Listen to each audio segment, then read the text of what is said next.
Saludos, mi nombre es Elizabeth Sánchez Torres, docente de la Universidad ISAE, sede Veraguas. En esta ocasión quiero conversarte de la justicia comunitaria de paz, la cual descansa en la Ley 16 del 17 de junio del 2016 y es reglamentada mediante el Decreto Ejecutivo 205 del 28 de agosto del 2018.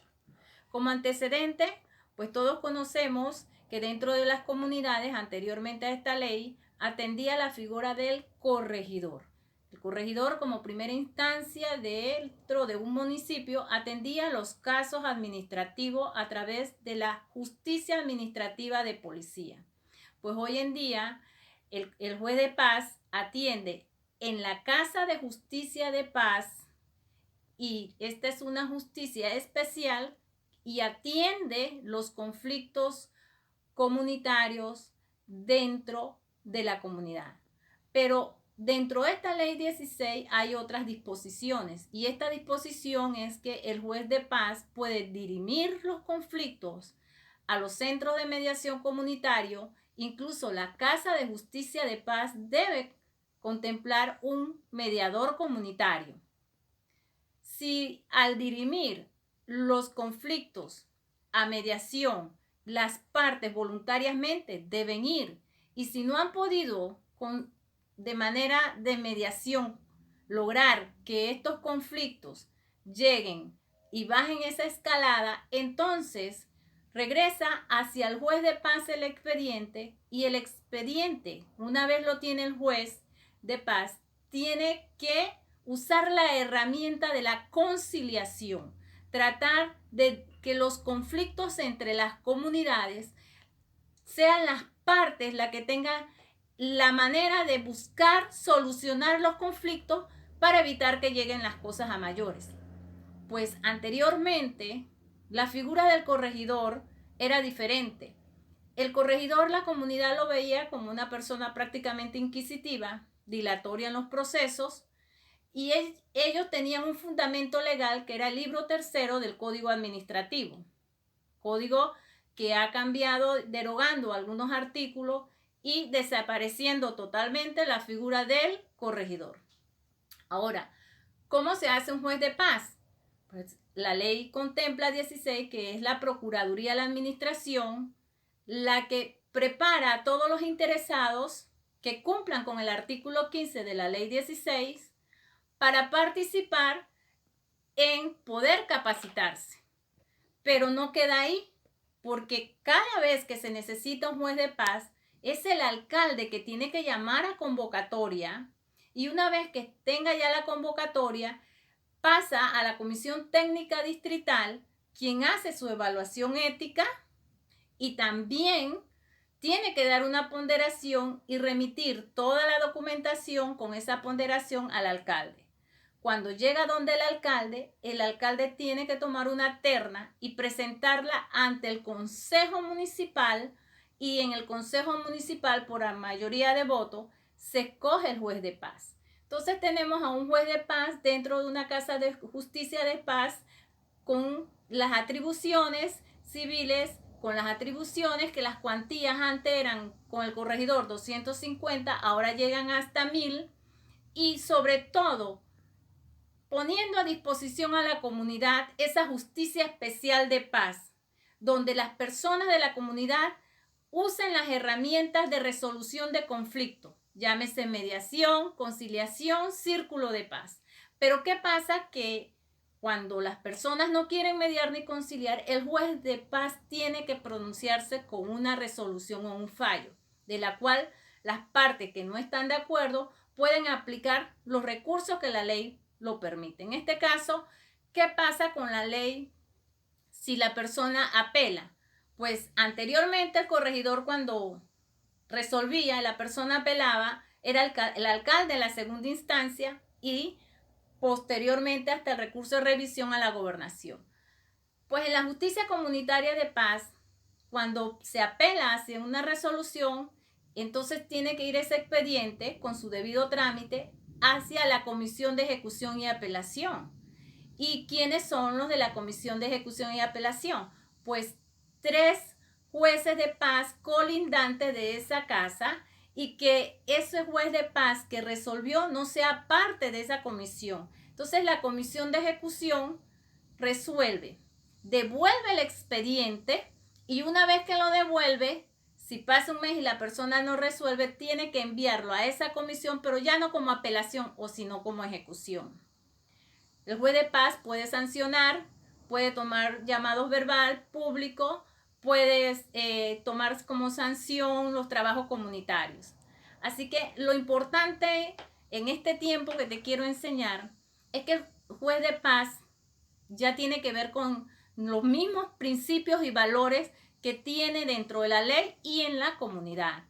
El juez de paz está supervisado a través de un comité ético y que dentro de la comunidad, tanto los futuros abogados ya deben tener conocimiento que el conflicto tiene resolución y que lo que busca la justicia especial es que las partes y la comunidad se involucren. Estoy muy agradecida de que me hayas podido tomar todos estos minutos contigo y estamos a disposición en la Universidad ISAE para cualquier consulta. Que Dios te bendiga y feliz día para los futuros abogados. Gracias.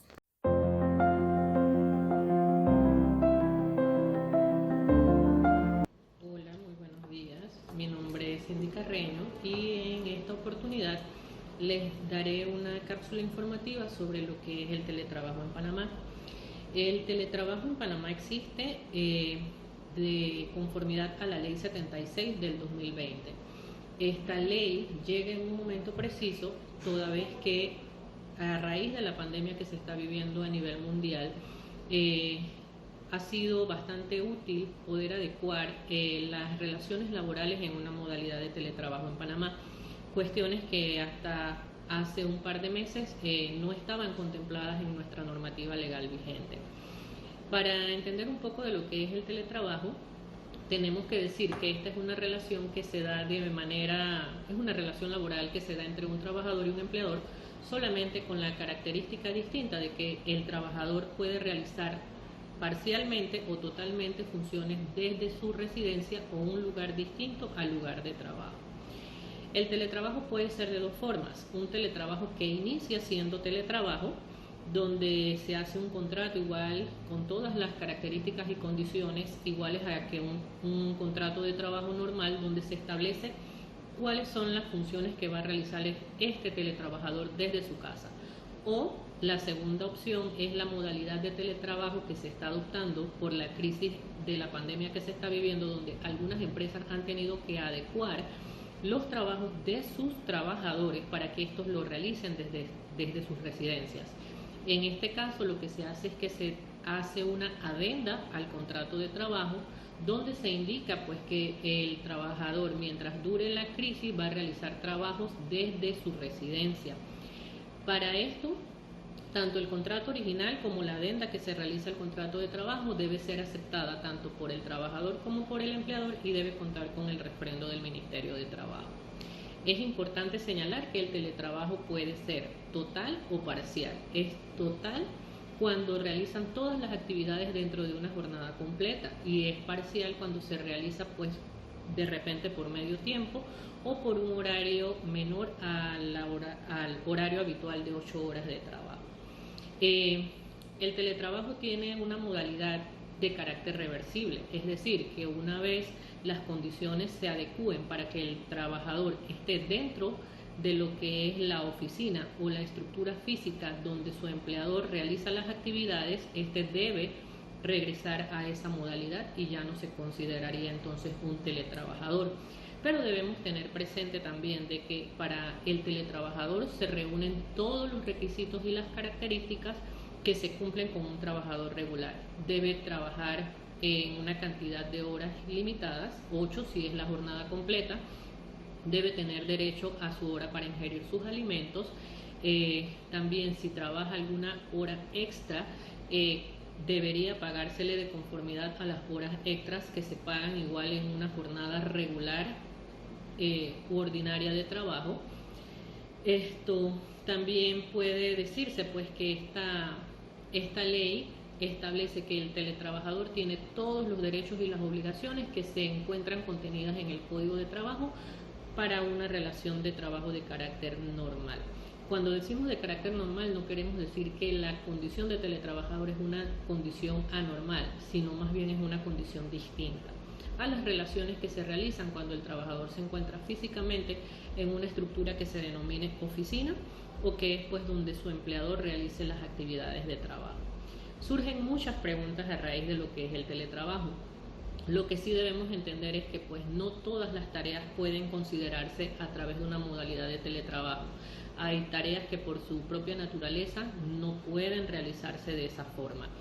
También tenemos que tener presente pues que esto mejora la productividad y el ausentismo laboral, toda vez que estando en una estructura como lo es tu casa, no deberías tener mayores inconvenientes para estar pues laborando de manera productiva. Pero siempre tenemos que tener presente de que los derechos y obligaciones de los trabajadores se dan tanto en una jornada normal, en una relación de trabajo normal, como cuando inician una relación pues a través del teletrabajo.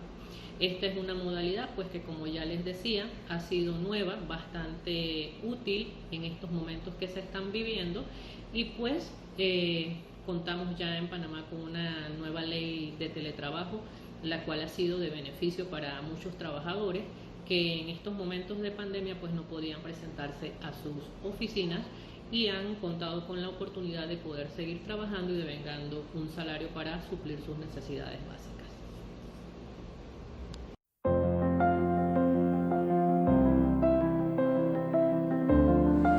Buenos días, soy la profesora Larisa Rodríguez, profesora de Derecho Laboral de ISAE Universidad C de Veraguas.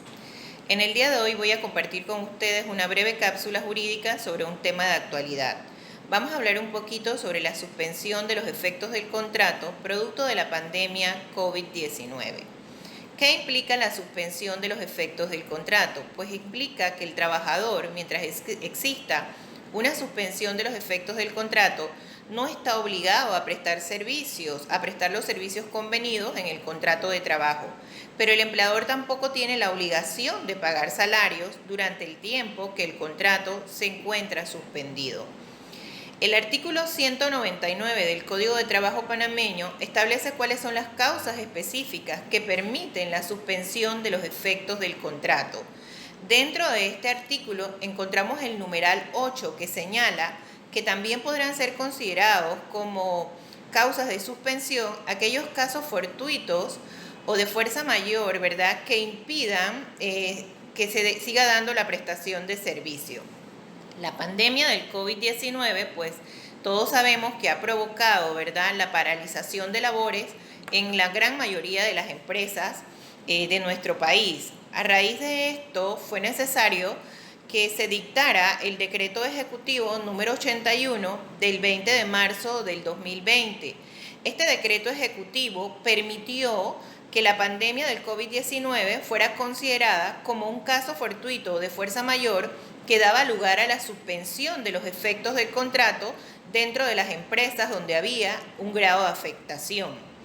El decreto ejecutivo estableció que debían las empresas solicitar ante la autoridad administrativa de trabajo autorización para suspender los contratos de los trabajadores. Es decir, que esta suspensión no operó de pleno derecho. Fue necesario que se solicitara ante la autoridad administrativa una autorización, quien contaba con el término de 3 días para otorgarla o negarla. También el decreto estableció que si existía un silencio por parte del Ministerio de Trabajo, debía entenderse entonces que la solicitud de suspensión había sido aprobada. También se estableció que aquellas empresas pues, que cerraran operaciones o suspendieran sin contar con la autorización del Ministerio de Trabajo, se iban a ver en la necesidad de pagar los salarios desde que el trabajador estaba suspendido hasta que la autoridad administrativa autorizara, ¿verdad?, que se diera la suspensión de ese contrato de trabajo.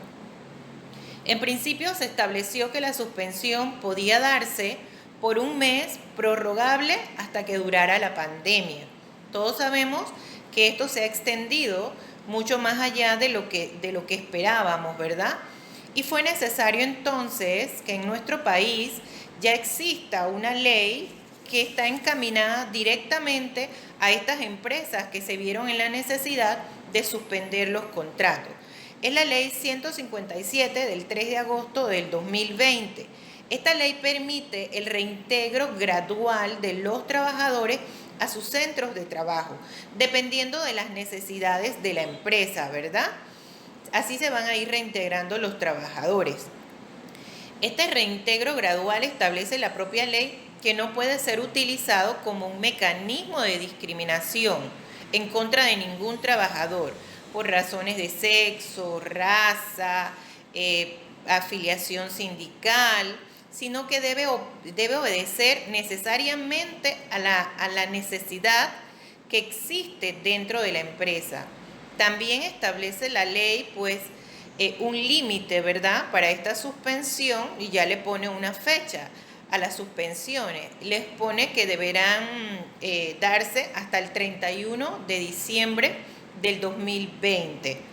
También le impone al empleador una obligación, podemos verlo así, de que no va a poder, una prohibición, no va a poder contratar a nuevos trabajadores para reemplazar a aquellos trabajadores que se encontraban con sus contratos suspendidos.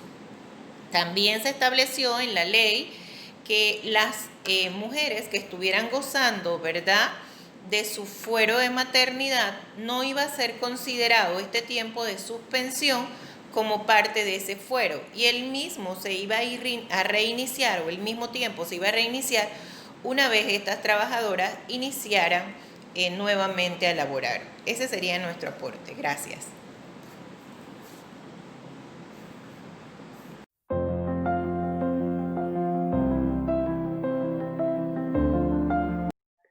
Muy buenas tardes, respetado auditorio. Les saluda Luis Peñalba, docente en esta prestigiosa institución, ISAE Universidad. Para esta tarde tengo el honor de dirigir unas cortas palabras acerca de lo que es la teoría del delito y el concepto de delito. Bien, como punto de partida o marco de referencia, tenemos que iniciar mencionando que todos los delitos tienen unas características particulares que lo distinguen a uno de otro. Es decir, que un robo no es igual a un homicidio y que un homicidio no es igual a una estafa, porque cada tipo penal mantiene unas características que lo diferencian de otro. Empero, también es importante mencionar que por regla general, todos los delitos tienen que tener 4 elementos sine qua non o 4 elementos comunes para todo tipo de delito.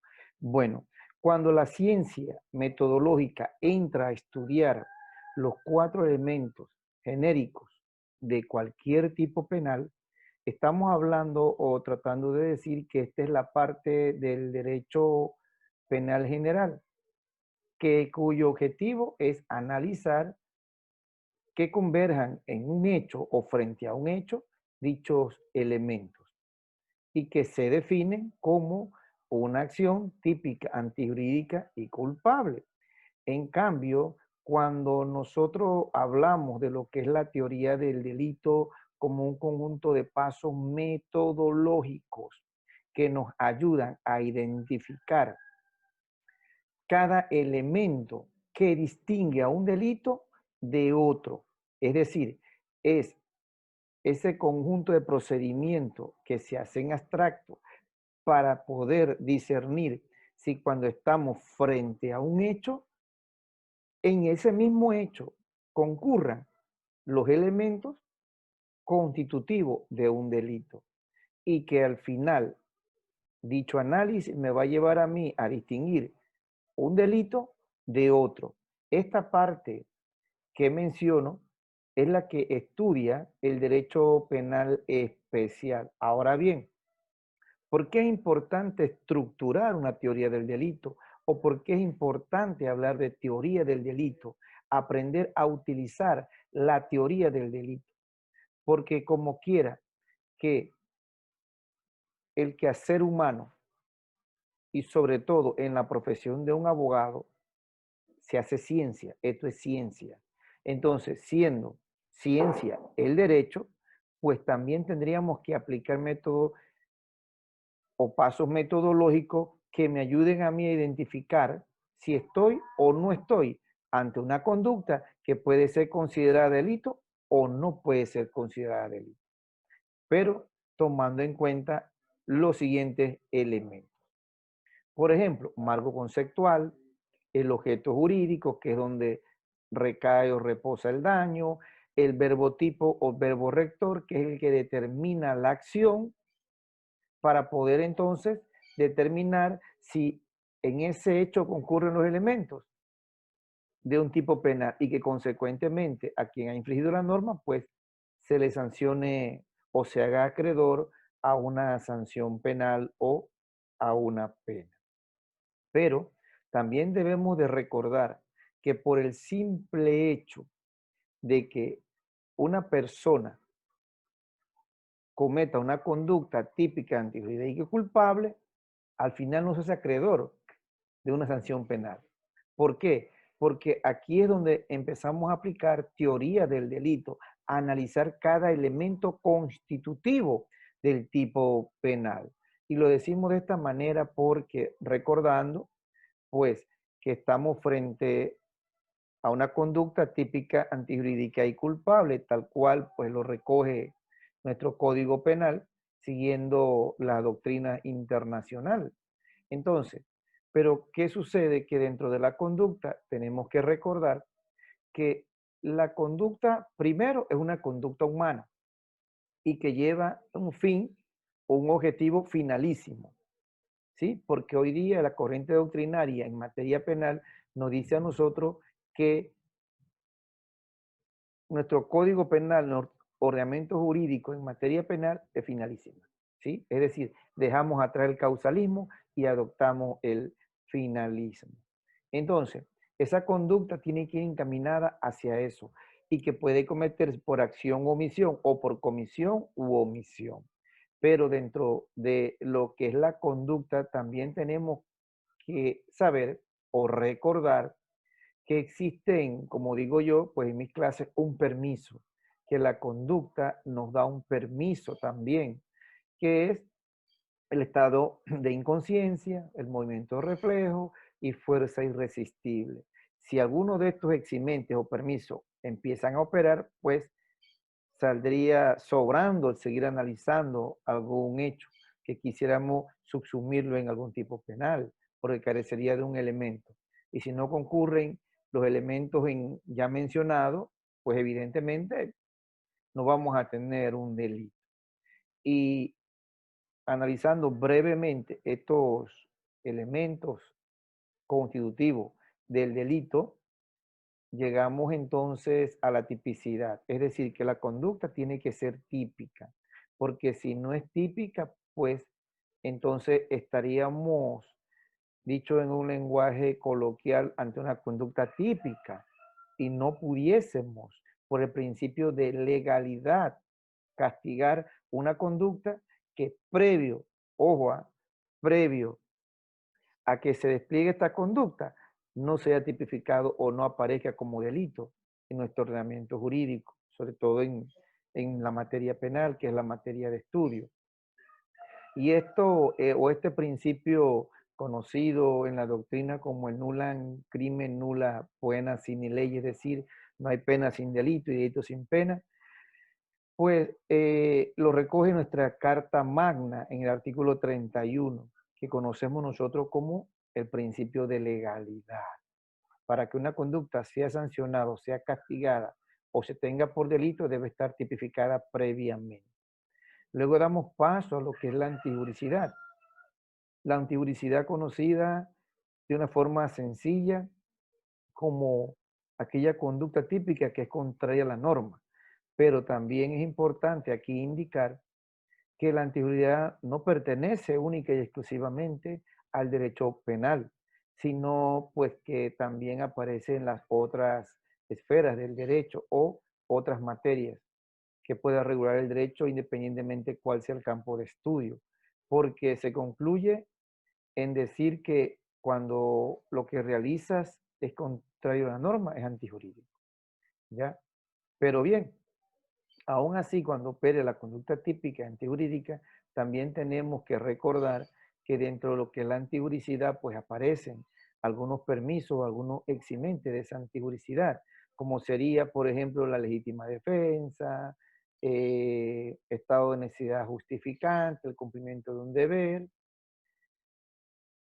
Y al final, entonces, concluimos este breve análisis cuando llegamos al último elemento que conforman el delito, que sería la culpabilidad. Pero para que opere la culpabilidad, pues sí es también importante que quien la cometa exista en él esa capacidad, es decir, esa imputabilidad, ese conocimiento de la antijuricidad, de lo que yo pues sé que es antijurídico y que por supuesto no opere un estado de necesidad exculpante. Entonces, pues después de dirigirles a ustedes estas breves palabras, solamente concluimos que el delito es toda conducta típica, antijurídica y culpable, que sí es importante para que un hecho se constituya como tal, que concurran los 4 elementos sine qua non o los 4 elementos genéricos de todo delito.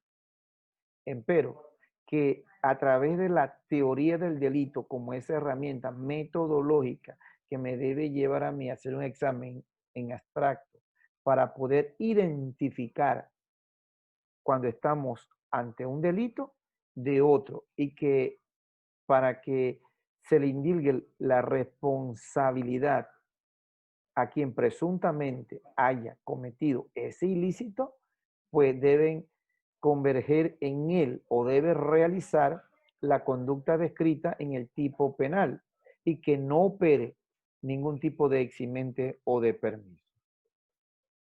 Muchas gracias.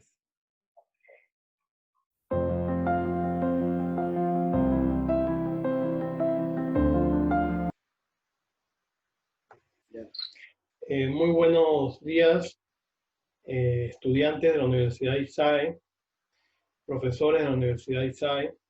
Mi nombre es César Bernal Sucre, soy profesor de Derecho de la Facultad de Derecho de la Universidad ISAE de Ponce en Veraguas. Soy profesor de Derecho Procesal Civil y de igual forma clases de maestría en Derecho Penal Procesal, Sistema Penal Acusatorio. En el día de hoy vamos a compartir con ustedes un tema muy interesante dentro de lo que es el sistema penal acusatorio y es referente a los acuerdos de pena. El sistema penal acusatorio en la actualidad, dentro de los principios del mismo, existe lo que son las salidas alternas, artículo 26 del Código Procesal Penal. Ello significa que los intervinientes del mismo proceso deben buscar esos mecanismos alternos, ya sea a una sentencia o a un juicio oral, entendiendo que en aquellas salidas alternas que buscan no dictar una sentencia o no una culpabilidad, solucionar el conflicto a través de otras vías, como por ejemplo el desistimiento, la mediación, entre otros. Y también existe como métodos alternos los acuerdos de pena, pero con la finalidad más que todo de evitar un juicio y que la situación procesal de la persona acusada se decida a través de una sentencia con base al acuerdo entre las partes. Los acuerdos de pena en nuestra legislación están regulados en el artículo 220 del Código Procesal Penal. Establecen los requisitos de índole formal, entre ellos que la pena acordada entre el Ministerio Público y la defensa no sea inferior al tercio de la pena mínima que le correspondiere o superior a la máxima. Que no existan vicios de banalidad, es decir, que la sentencia dictada sea una sentencia consona a la naturaleza de los hechos, a la naturaleza del delito. O no sea considerada una sentencia banal, es decir, muy disminuida conforme a la realidad de los hechos. Y también que no existan vicios de corrupción entre las partes, entendiendo que este sistema se basa en los principios de lealtad y buena fe.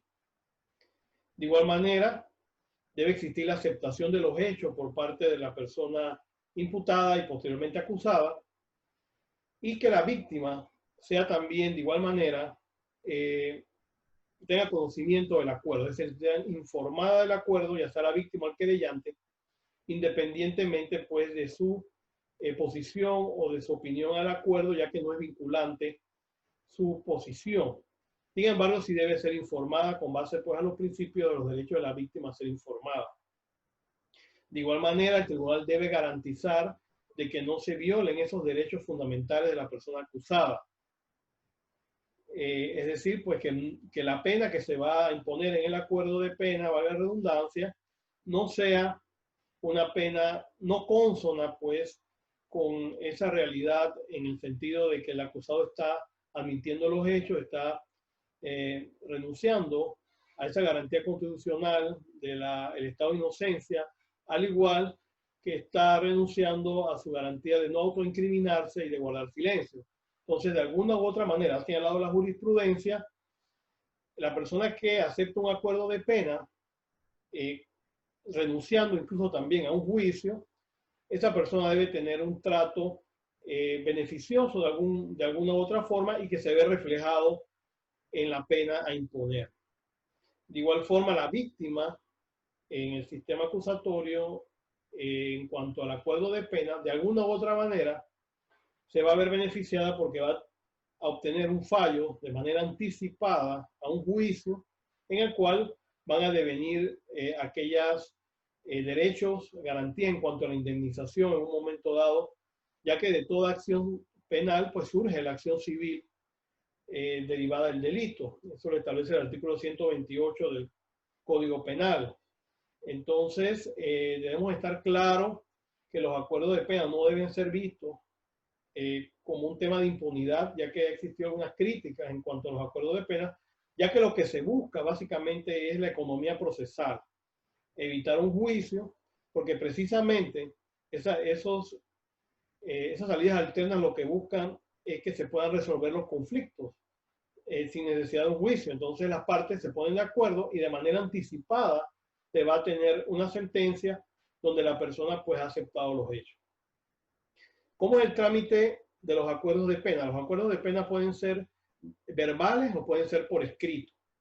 Debe ser presentado en la etapa de investigación antes de la apertura a juicio. Quien en un momento dado plantea el acuerdo ante el juez de garantía es el Ministerio Público, ya que el Ministerio Público es quien ejerce la acción penal.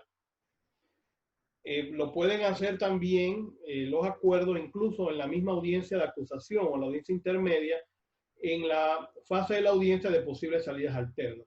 Incluso en la práctica ya los jueces de juicio, tomando en cuenta ese principio de salidas alternas, han aceptado validar acuerdos de pena incluso antes de que inicie el juicio, ya que todo ello pues, se basa, como hemos indicado, en la economía procesal y que, en efecto, en este sistema no todas las causas deben ir a juicio, porque el juicio oral es bastante complejo y se requiere que las causas más relevantes sean llevadas a juicio. Cualquier tipo de delito en nuestro sistema penal acusatorio puede ser objeto de un acuerdo de pena. No hay limitantes en cuanto al delito. Una vez se presente el acuerdo ante el juez de garantía, el juez de garantía le va a ordenar al fiscal que tiene que hacer un requerimiento verbal o acusación, con base al artículo 5 y 340 del Código Procesal Penal. ¿Por qué? Porque en este sistema, luego del acuerdo, se debe dictar la sentencia. Y toda sentencia tiene que dictarse con base a una acusación. Entonces, por eso el fiscal tiene que hacer un resumen o lo que se le llama un requerimiento verbal en cuanto a la acusación, donde va a establecer la pena de la acusación, que va a ser distinta a la del acuerdo. Una vez se presenta el acuerdo, perdón, se presenta la acusación verbal, el juez de garantía le va a correr traslado a la defensa a fin de que señale si tiene alguna objeción en cuanto a la acusación. Y si se cumple con los requisitos formales, el juez de garantía da por presentada la acusación. Luego de ello, se le pide al fiscal que presente el acuerdo. Una vez detallado por el fiscal el acuerdo, el juez de garantía le corre traslado a la defensa a fin de que exprese si en efecto el acuerdo de pena presentado es el que se negoció en su momento. Una vez la defensa esté de acuerdo con él mismo, ya que cumple con los temas de las negociaciones previas, se le va a preguntar al imputado o acusado ya en ese momento en cuanto a sus derechos y garantías, si le fueron explicados por la defensa, si acepta los hechos. Al igual se le va a preguntar en cuanto a que si fueron, por parte de la defensa, les fueron debidamente explicados sus derechos y garantías. Y así el juez de garantía va a determinar si esa voluntad de la persona acusada ha sido de manera libre o ha sido coaccionada. Una vez se cumpla con estos requisitos, el juez de garantía tendrá que tomar la decisión si valida o no el acuerdo de pena. Es importante determinar que, a pesar de que en un momento dado se puedan cumplir los requisitos de forma que establece el artículo 220 del Código Procesal Penal, el juez tiene amplia discrecionalidad en cuanto a la validación o no del acuerdo de pena, tomando en cuenta ya, como hemos señalado, pues esos requisitos o esos derechos y garantías fundamentales tanto de la víctima como de la persona acusada.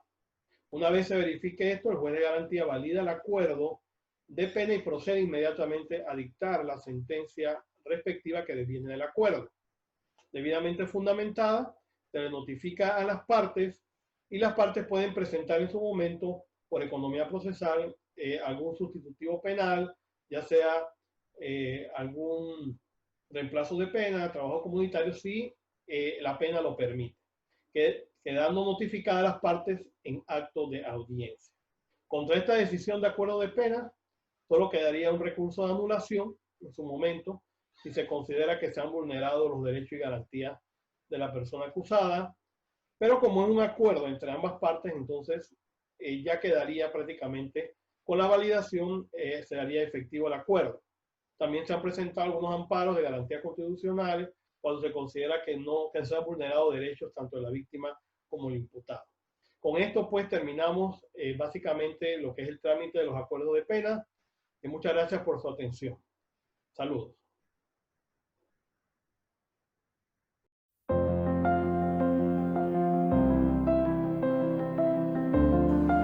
Un saludo para toda la familia Universidad ISAE. Quienes habla la abogada y docente de la Universidad, Cady Gutiérrez de Campo. Quiero compartir con ustedes muy brevemente algunos aspectos relevantes ante el cumplimiento de la sentencia penal. Debemos recordar que con la Ley 63 del 2008, que entró en vigencia el 2 de septiembre del 2011 en la provincia de Veragua y que poco a poco escalonadamente fue entrando en cada provincia hasta el 2015, que entra a nivel nacional, este nuevo sistema penal acusatorio nos trae un reto muy importante, un reto de cambio de mentalidad, un reto donde nos invita a todos a utilizar un procedimiento especial para hacer una justicia garantista y eficaz en este nuevo sistema penal acusatorio. De allí entonces que el sistema penitenciario es una herramienta sumamente importante en cuanto a lo que llamamos nosotros el cumplimiento de la sentencia de estos condenados. Debemos recordar también que a raíz de esa recomendación que le da las Naciones Unidas a la República de Panamá, se instituye lo que nosotros llamamos hoy día los subrogados y sustitutos penales en el Código Penal. Es entonces aquí que tenemos que tener muy en cuenta que el Código Penal en su título quinto, capítulo de 1 al 4, del artículo 98 al 114, se establece toda esa normativa de sustitutos y subrogados penales que la legislación hoy en día toma en cuenta. ¿Para qué? Para que en su momento, a raíz de cada caso en particular, el juzgador, el juez, que es quien tiene la facultad y la potestad de aplicar estos sustitutos a solicitud de las partes, pueda entonces a todas aquellas penas privativas de libertad, pueda aplicarles un subrogado penal. Igualmente, aquellas penas que superen los 4 años, puede aplicarle un sustituto penal. Estos sustitutos podrían ser trabajos comunitarios, libertad vigiladas. Igualmente, aquellas penas cortas privativas de libertad podrían ser lo que nosotros llamamos reemplazos por vías multas. Esto es a solicitud de parte, pero el juez es el que tiene la facultad de ofrecer o de imponer esa pena. ¿Para qué se instituye esto en nuestra legislación? Para que todos aquellos condenados tengan la posibilidad de pagar sus penas de un modo de que no ingresen a la cárcel y puedan readaptarse a la sociedad y resocializarse para ser personas de bien. Y además contempla también que así no tendríamos nuestras cárceles tan abulteradas en detenidos que podrían estar pagando sus penas de otras formas. Con esto quiero entender y explicarles que nosotros tenemos una herramienta importante en el Código Penal que yo le llamaría la cuarta fase, a esa fase de cumplimiento, porque es la que recoge todo al final, después de ese proceso penal, para qué y de qué forma va a pagar su condena el sentenciado. Siendo así, considero que deberíamos tomar en cuenta a nuestros estudiantes, recomendarles a ellos que una vez que vayan adelantando sus estudios, ya sean unos profesionales del derecho, pues tengan en cuenta que la fase de cumplimiento es una fase muy importante dentro de lo que es el procedimiento penal, que es donde culmina con la sentencia y la condena. Siendo así, me despido de ustedes, agradeciéndoles la atención, deseándoles un feliz día del abogado y esperando poder compartir en otra oportunidad estos temas importantes, porque son temas muy amplios que deberían desarrollarse en algunos seminarios o congresos si es posible. Muchas gracias.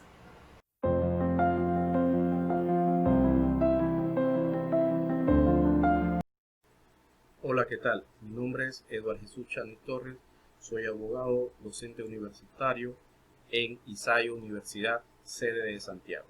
En esta oportunidad conversaremos en estos minutos sobre el impacto de los derechos humanos en los sistemas penitenciarios. Es importante entender que los derechos humanos se han constituido en un eje transversal en las políticas públicas de los estados, que a partir de la Segunda Guerra Mundial los derechos humanos se han reafirmado a nivel constitucional en las cartas magnas de los países. Se han convertido en derechos fundamentales. Me referiré al sistema interamericano de derechos humanos, que este sistema interamericano tiene un sinnúmero de directrices, de reglas, de convenios referente a los derechos humanos y especialmente a los derechos humanos de las personas privadas de la libertad como personas vulnerables. En el sistema interamericano se encuentra uno de los documentos que mayormente me llama la atención, que es los principios y buenas prácticas sobre la protección de las personas privadas de la libertad en las Américas. ¿Y por qué nacen estos principios? Estos principios nacen por las constantes violaciones de los derechos humanos que se dan en las cárceles de los países de América Latina, por el constante y evidente hacinamiento que se da en los centros penitenciarios, por la falta de condiciones dignas de vida en los distintos centros de privación de la libertad de las Américas.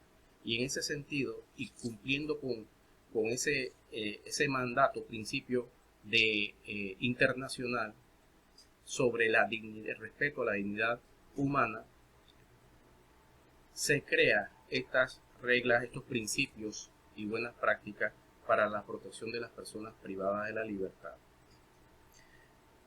Entre ellos traigo a colación ciertos principios generales, entre ellos el trato humano y nos dice que las personas privadas de la libertad serán tratadas humanamente, con irrestricto respeto a su dignidad, inherente a sus derechos y garantías fundamentales, y con estricto apego a los instrumentos internacionales sobre derechos humanos. Deben tratar a los privados de la libertad como seres humanos, como lo que son, su esencia de seres humanos, en virtud de su dignidad. En este sentido también nos indica este principio del trato humano, que tomando en cuenta que los estados se convierten en garante de las personas que están bajo su custodio en calidad de privados de la libertad, los estados respetarán y garantizarán la vida e integridad física personal de los privados de la libertad y le asegurarán las condiciones mínimas que sean compatibles con la dignidad humana. Ese es el compromiso y es la obligación de los estados, de que las personas privadas de la libertad se le debe dar un trato digno como seres humanos. No hay que entender que el haber cometido un ilícito o transgredido las normas sustantivas de derecho penal ya lo excluyen de todo derecho, ya lo excluyen como un ser humano.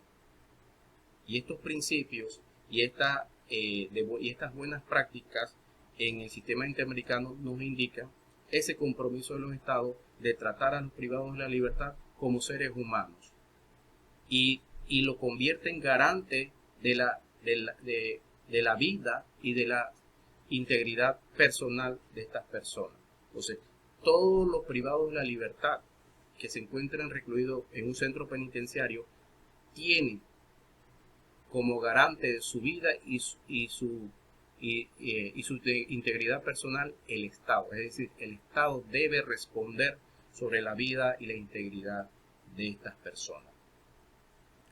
Es importante también traer a colación el artículo que nos habla de la igualdad y no discriminación sobre los principios generales de estos principios y buenas prácticas de la Organización de Estados Americanos. Y nos dice que toda persona privada de la libertad será igual ante la ley y tendrá los mismos derechos de protección de la ley y de los tribunales de justicia. Es decir, también es un compromiso de los tribunales de justicia velar por la protección de los privados de la libertad en las medidas dentro de sus obligaciones o funciones jurisdiccionales.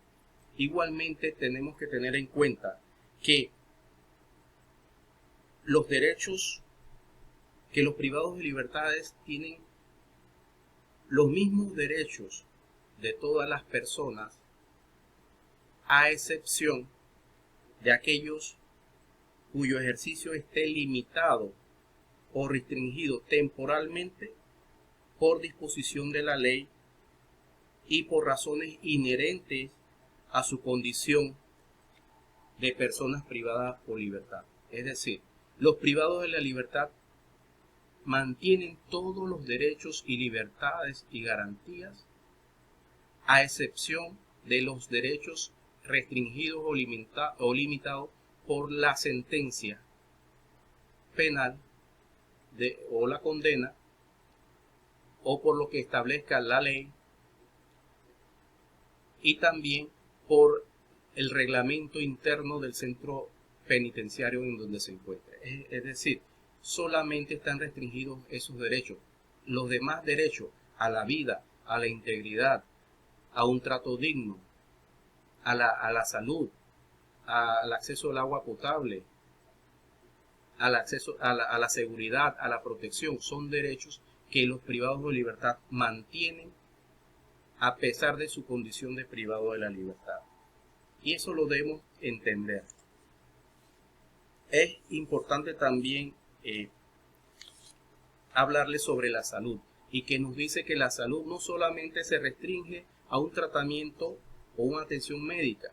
La salud es el disfrute del más alto nivel posible de bienestar físico, mental y social del privado de la libertad. También tiene derecho a la alimentación, tiene derecho a el agua potable. Entonces debemos entender que los privados de libertad tienen derecho, solamente están restringidos aquellos derechos que por la sentencia condenatoria o por las disposiciones de ley o por lo que el reglamento interno indique en el centro penitenciario donde se encuentre privado de la libertad. Los demás derechos hay que respetárselo y hay que reconocerlo. Y más el Estado, que es el garante de su vida y de su protección. Igualmente, entonces, en cuanto al sistema universal, también tenemos la Declaración Universal de los Derechos Humanos de 1948, también tenemos el Pacto Internacional de los Derechos Civiles y Políticos de 1966, donde nos dicen que los derechos se derivan de la dignidad inherente a la persona y que toda persona privada de libertad será tratada humanamente, con el respeto debido de su dignidad inherente al ser humano, que deben ser tratados como una persona, como un ser humano que son. No hay que estigmatizarlo por su condición jurídica. Son seres humanos y que nuestra Constitución indica que deben dárseles esa posibilidad de readaptación, de resocialización, y son los principios de seguridad, rehabilitación y defensa social que está consagrado el sistema penitenciario. Es importante también destacar en cuanto al sistema penitenciario panameño, que tiene su fundamento en el artículo 28 de la Constitución. Igualmente, en la Ley 55 del 30 de julio del 2005, que reorganiza el sistema penitenciario. La primera vez que se habla del sistema penitenciario o de una suerte de sistema penitenciario es a través de la Ley 87 de 1941, que habla por primera vez de el sistema penitenciario y nos dice que las cárceles, en 1941, las cárceles son lugares de seguridad de expiación, no de castigo. Por tanto, queda prohibido toda severidad que no sea necesaria por la custodia y enmienda de las personas privadas de la libertad. En este sentido, vemos que Panamá ha ido evolucionando y ha tratado de modernizar su sistema penitenciario con la Ley 55 del 2003, que reorganiza el sistema penitenciario y lo transforma en un sistema moderno, eficiente y eficaz. Esa ley tiene su articulado como una de las mejores leyes que regula el sistema penitenciario.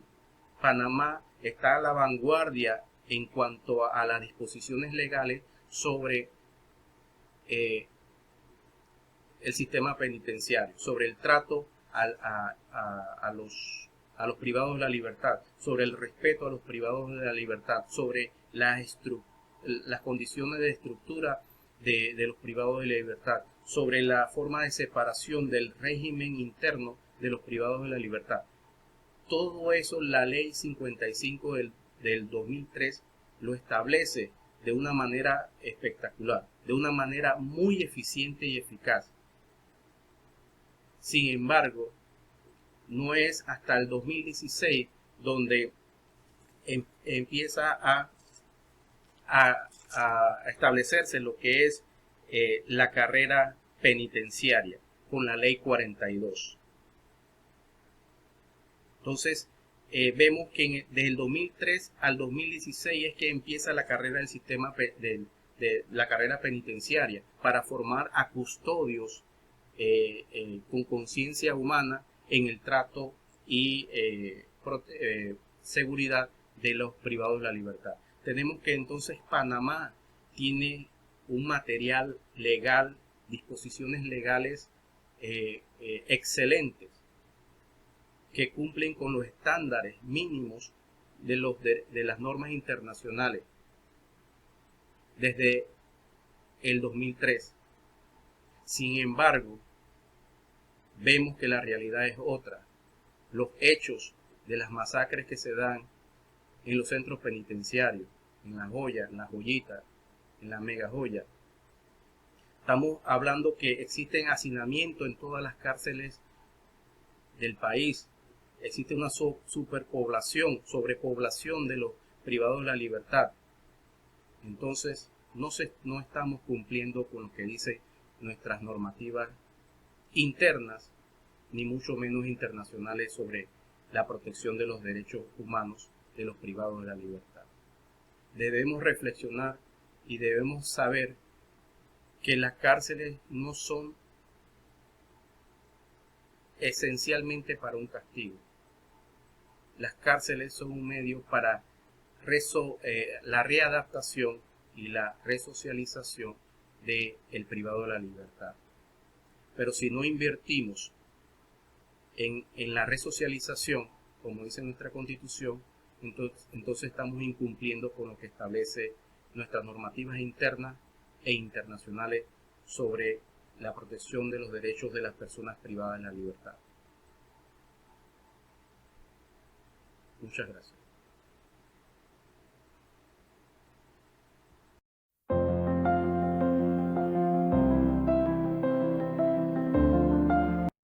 Cordiales. Les habla Kenia Palacios. Como docente y abogada especialista en Derecho de Familia, me voy a permitir en estos cortos minutos a conversarles sobre algunos temas puntuales o casi regentes del novedoso y sobre todo necesario Acuerdo 385 emitido por la Corte Suprema de Justicia de Panamá el pasado 26 de junio del 2018, que incorpora a la jurisdicción de familia y otros del órgano judicial herramientas tecnológicas para facilitar la oralidad en sus procesos. En cuanto al origen de su implementación, podemos señalar que fue establecido como plan piloto en los juzgados seccionales de familia de la provincia de Chiriquí y también en los del primer circuito judicial del primer distrito judicial de Panamá.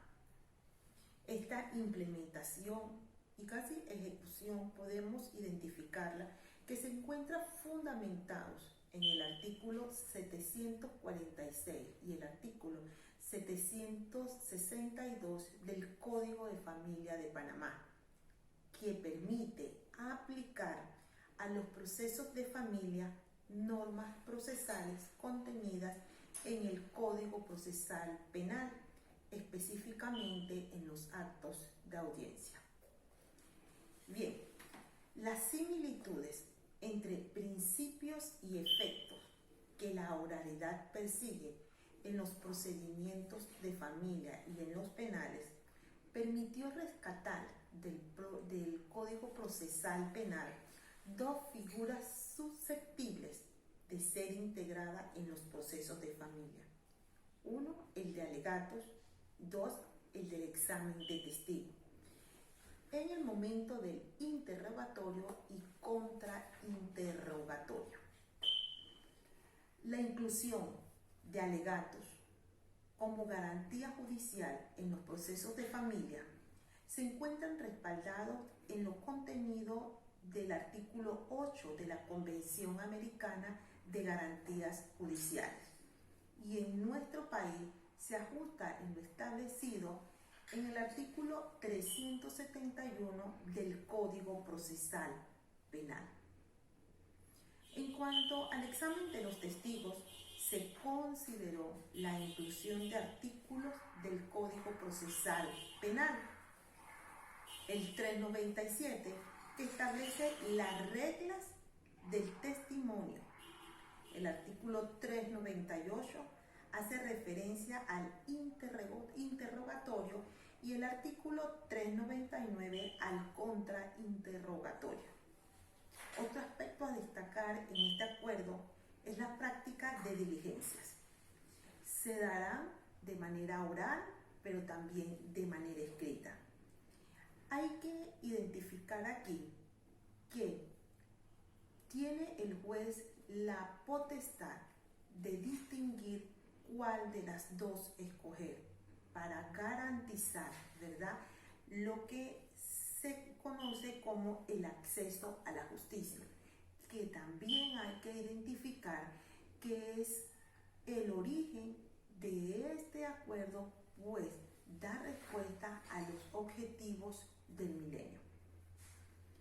Cabe destacar a manera de conclusión de que este acuerdo ha seguido implementándose progresivamente en el resto de las provincias y que definitivamente, como les decía al principio, novedoso y sobre todo necesario, porque está agilizando el trámite de los procesos de familia, tan necesario su celeridad por la naturaleza de las partes y de los problemas que se ventilan a través de los diferentes procesos de familia. Espero que esta información le sea de mucha utilidad para su carrera y su práctica profesional. Saludos desde la provincia de Veraguas.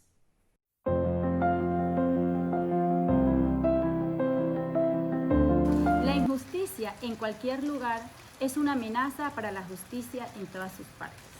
Hoy, en el Día del Abogado, extiendo un fuerte abrazo y a la vez mis más sinceras felicitaciones a todos los colegas, en especial a los que formamos parte de esta gran familia de docentes abogados de la Universidad ISAE Panamá.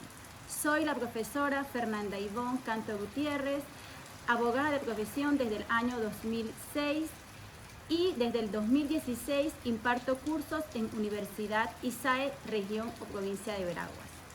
De igual manera, le impartimos a nuestros estudiantes la misión, visión y valores fundamentales de tan prestigiosa universidad, como lo es el formar profesionales competitivos, con un alto nivel de valores, con una excelente integridad, con un pensamiento crítico, sociocultural, y a su vez fortalecemos las competencias y la adquisición de nuevos conocimientos.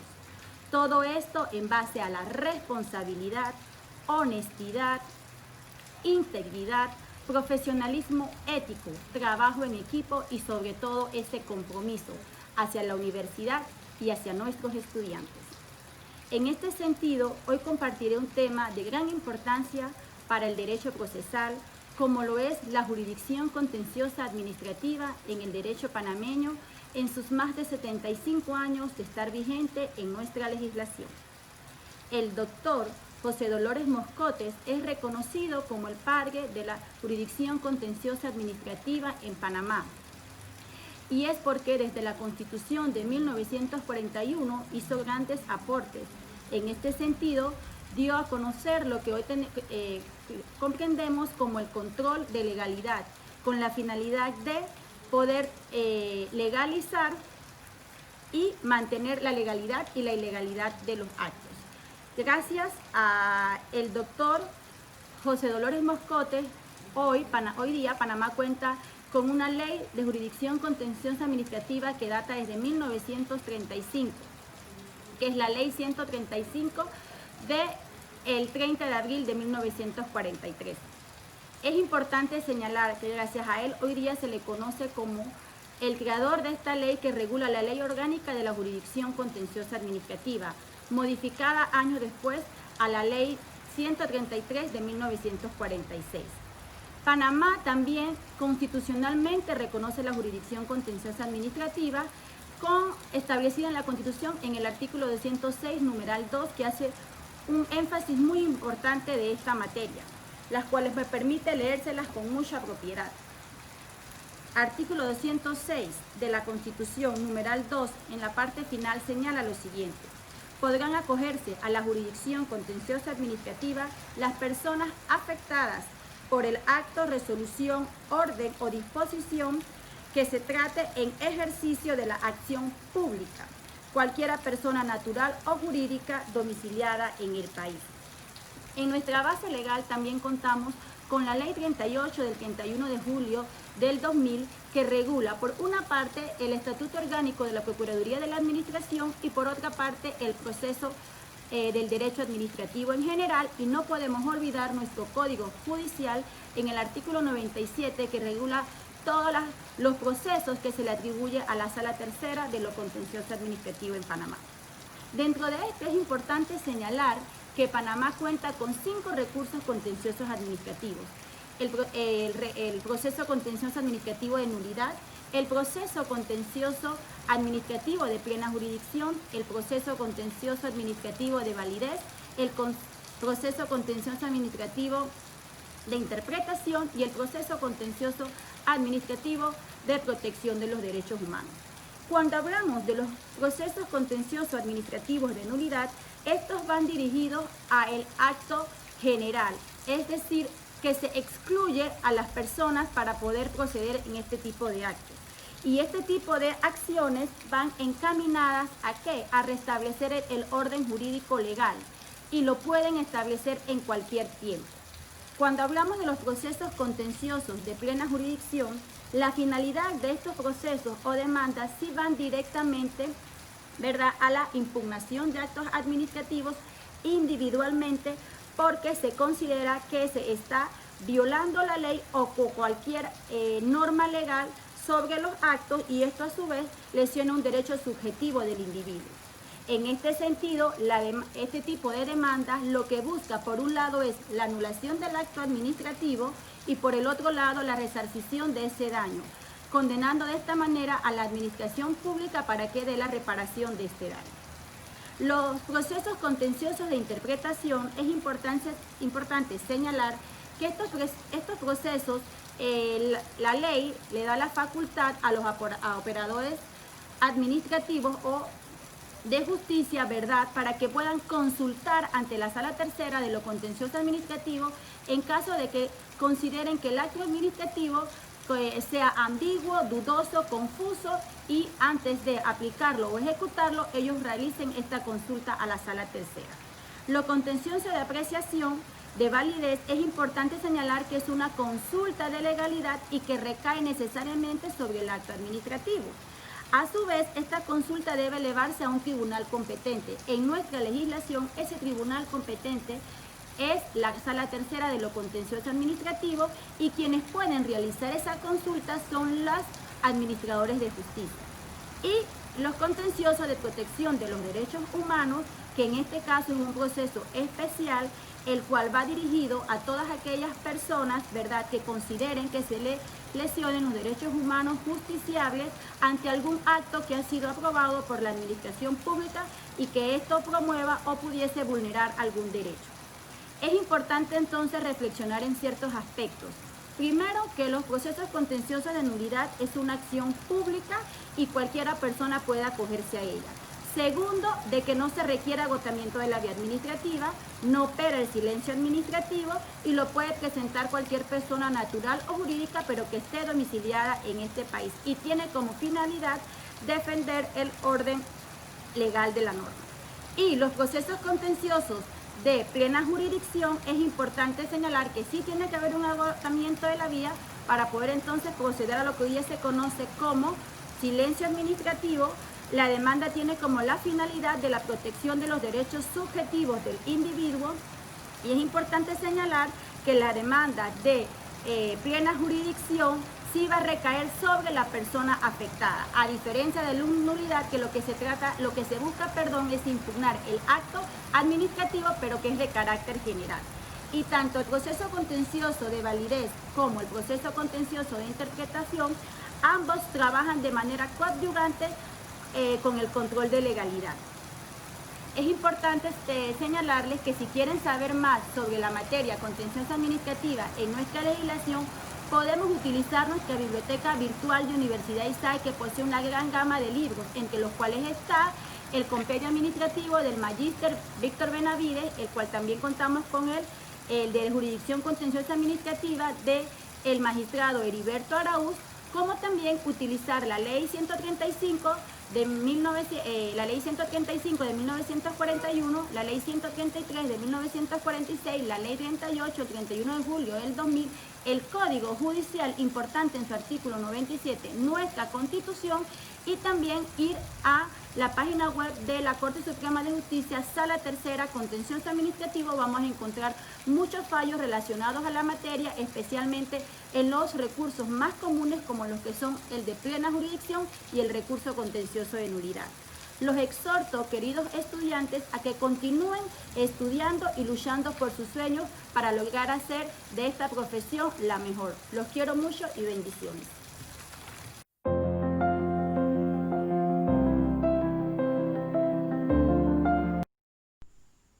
Legislación educativa en tiempo de COVID-19.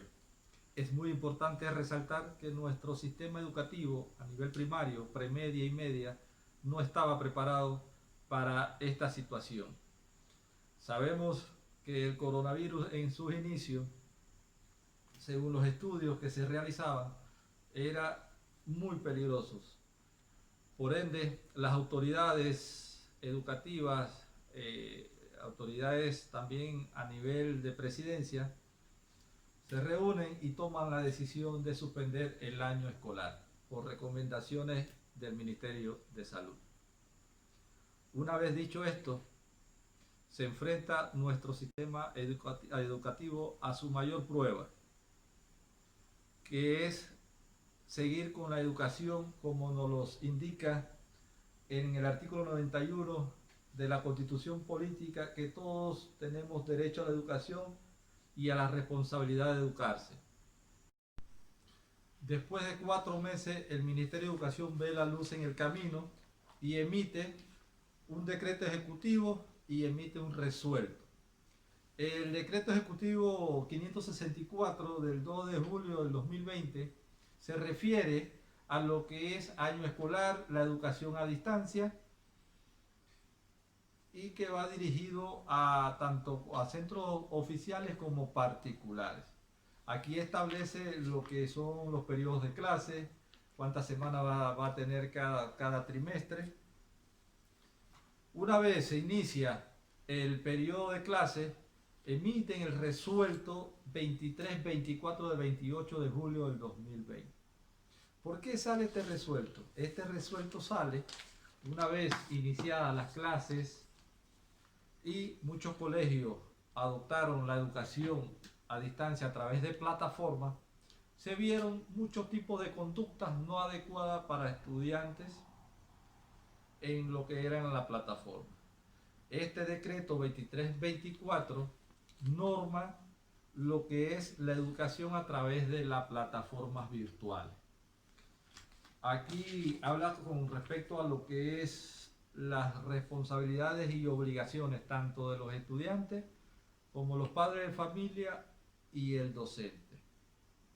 Hoy en día seguimos la educación a través de cuadernillos, a través de la TV, a través de la radio y a través de plataformas virtuales.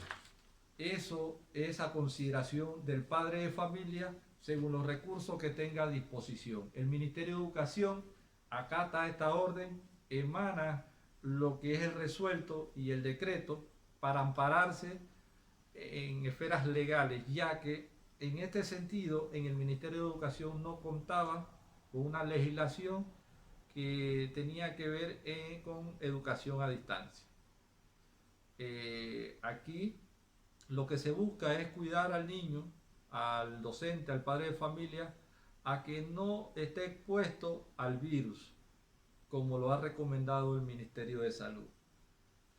El Ministerio de Educación, en reportes recientes, ha indicado que las respuestas del ente, tanto como docente, como estudiante y padre de familia, ha sido satisfactoria.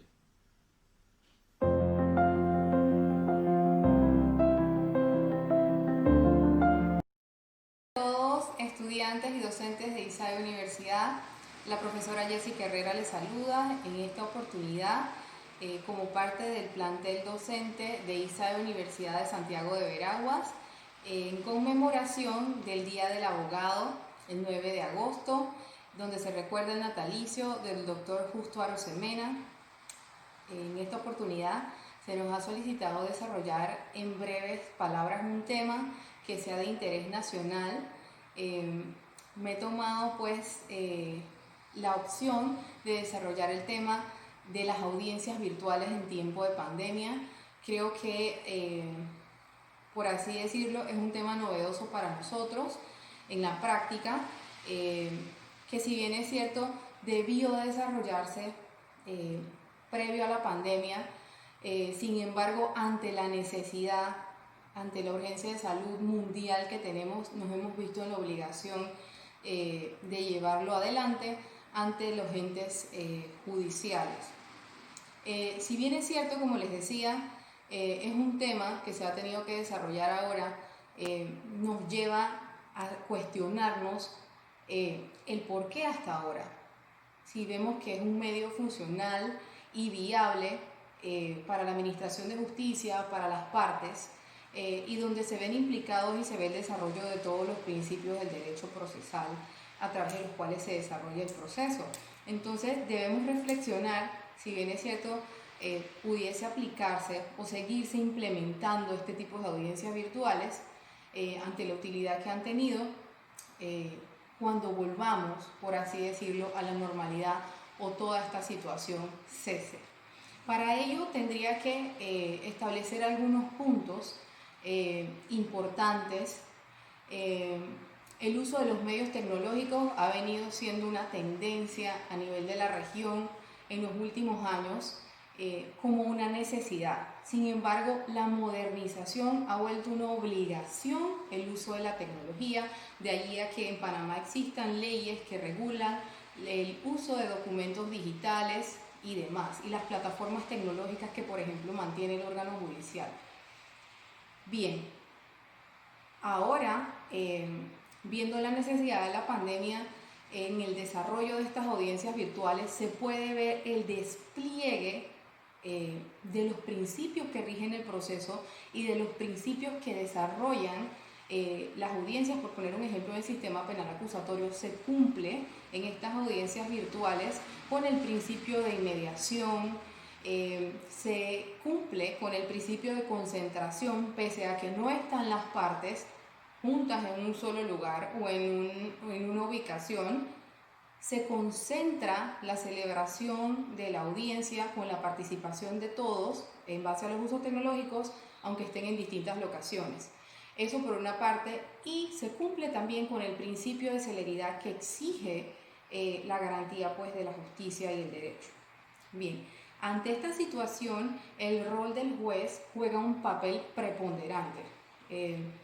Ciertamente, con mucha responsabilidad, tiene el juez que observar con mucho detenimiento y con mucho cuidado para garantizarle los derechos y pues las garantías a las partes dentro del proceso y que se cumplan todos ellos.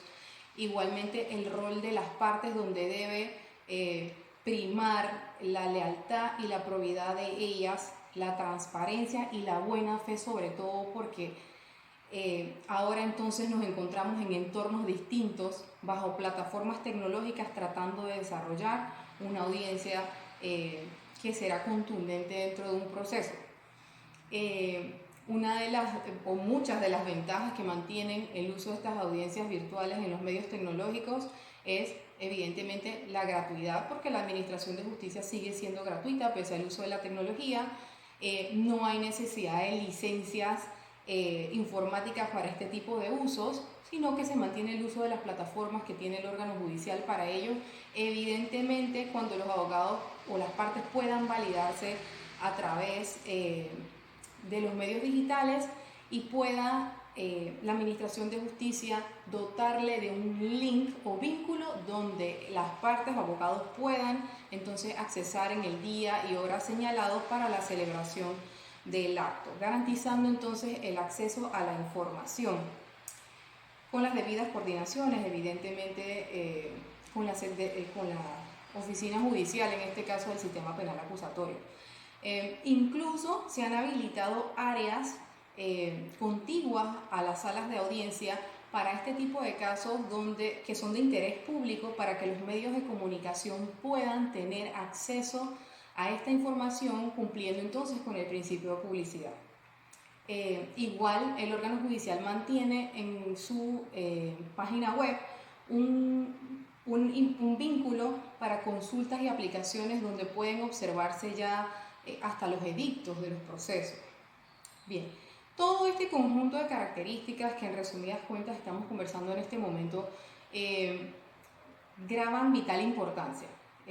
Ya tenemos que ir un paso adelante. Esto nos ha demostrado y nos ha enseñado que requerimos utilizar los medios tecnológicos, que tiene grandes ventajas, y ojalá cuando esta pandemia cese podamos seguir implementando este tipo de mecanismos, garantizando el acceso a la justicia en tiempo real a las personas, asegurando así un mejor sistema de justicia y en consecuencia lo que deriva en una mejor paz social.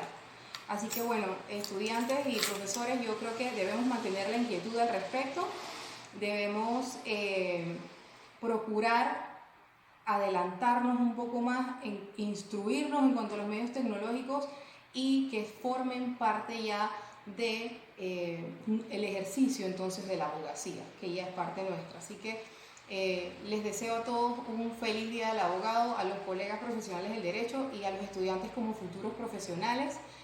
Mis saludos y muchos éxitos a la ISAE Universidad también. Gracias por la oportunidad.